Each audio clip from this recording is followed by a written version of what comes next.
Je suis Béatrice Dorigo et tu écoutes Pilule Rouge, le podcast qui démonte les illusions qui dirigent ta vie. Dans le dernier épisode, on a vu pourquoi la volonté ne suffit pas pour changer. Tu peux être motivé, décidé, déterminé. Si une peur invisible pilote la situation dans l'ombre, elle aura le dernier mot. Aujourd'hui, je vais te parler d'une autre illusion.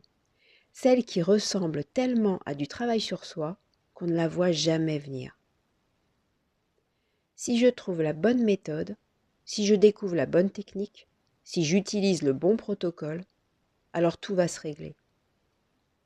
Et donc tu te formes, tu lis, tu pars en stage, tu explores une approche puis une autre. Tu es sérieux, tu travailles sur toi, tu es en mouvement. Mais voilà la question que personne ne pose. Et si ce mouvement-là était lui-même une façon de ne pas avancer? Pas par paresse, pas par mauvaise volonté, mais parce que bouger vers l'extérieur, vers le prochain outil, la prochaine formation, la prochaine révélation, c'est aussi une manière de ne jamais avoir à faire le seul mouvement qui change vraiment quelque chose. Le mouvement vers l'intérieur.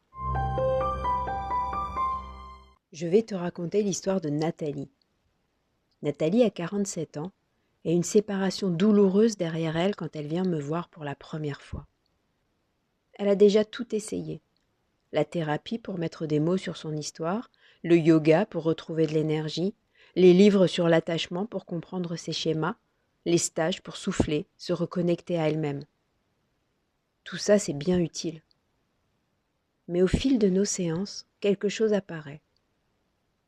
Chaque fois qu'on approche d'un endroit sensible, une croyance profonde, une émotion qu'elle ne veut pas regarder, Nathalie bifurque.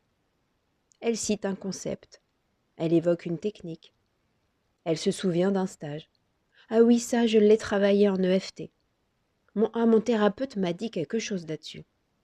J'ai lu un livre entier sur ce sujet. Elle n'est pas dans le déni. Elle ne refuse pas de travailler. Elle court. Mais elle court vers l'extérieur. À chaque fois qu'on s'approche de quelque chose de vrai, elle repart chercher un nouvel outil, un nouveau cadre, une nouvelle explication. Un jour, je l'interromps. Nathalie, si tu n'avais plus aucun outil à aller chercher, qu'est-ce que tu ferais là, maintenant? Silence. Un long silence. Puis dans un murmure, elle répond « Je ne sais pas. Je me suis jamais arrêtée pour me poser cette question. » Quel beau moment de bascule. Nathalie n'avait pas besoin d'un nouvel outil, elle avait besoin de s'arrêter de courir. En fin d'accompagnement, elle me dira « J'ai réalisé que chaque nouvelle méthode me donnait l'impression de faire quelque chose. Mais c'était une façon de rester en mouvement sans jamais arriver quelque part. Le vrai travail a commencé le jour où j'ai arrêté de chercher à l'extérieur de moi. » Nathalie ne manquait pas d'outils, elle ne manquait pas de compréhension.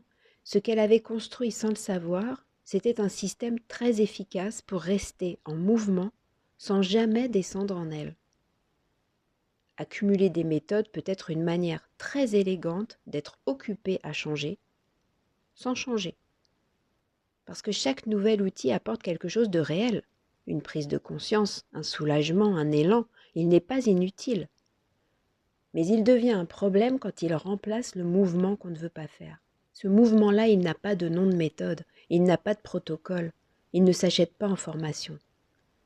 C'est le mouvement vers l'intérieur, vers l'endroit précis que tu évites.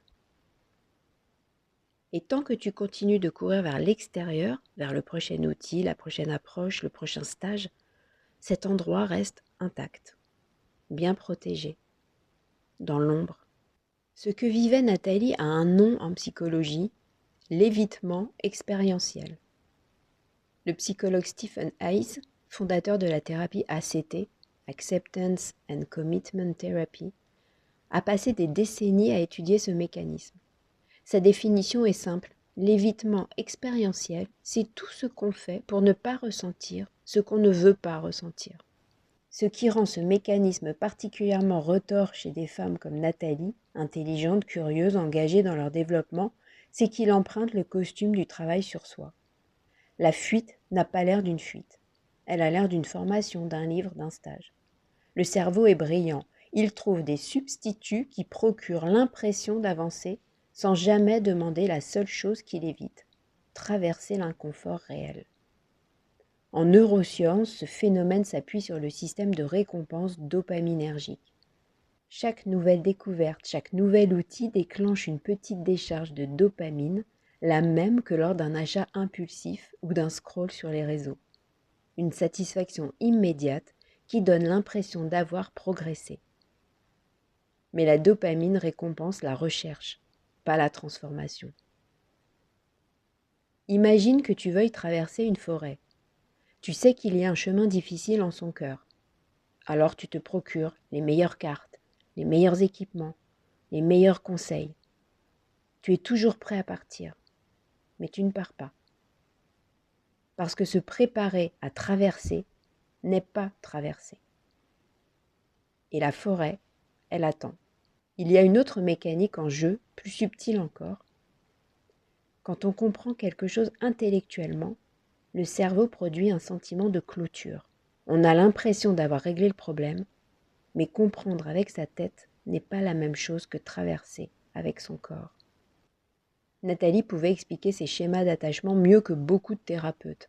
Elle avait les mots, elle avait les concepts. Elle n'avait pas encore traversé ce qu'elle avait compris.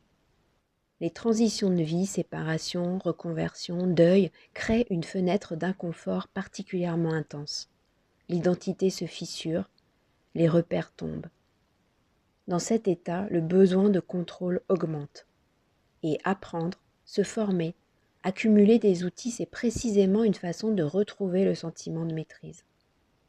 Attention, ce que je décris n'est pas un appel à arrêter de se former, ni à rejeter les outils. Les outils sont utiles. Certains sont même essentiels pour créer les conditions de sécurité nécessaires avant de descendre dans les endroits sensibles. La question n'est pas dois-je arrêter d'apprendre, la question est-ce que j'utilise cet outil pour avancer vers moi ou pour m'éloigner de moi? Le changement ne viendra jamais de l'outil que tu choisis. Il viendra de ce que toi, tu décides de traverser. Et parfois, la recherche du bon outil est exactement ce qui t'en empêche. Parce qu'un outil, ça occupe, ça rassure, ça donne l'impression qu'on agit, qu'on maîtrise. Alors que l'endroit qui demande vraiment ton attention n'est pas dehors.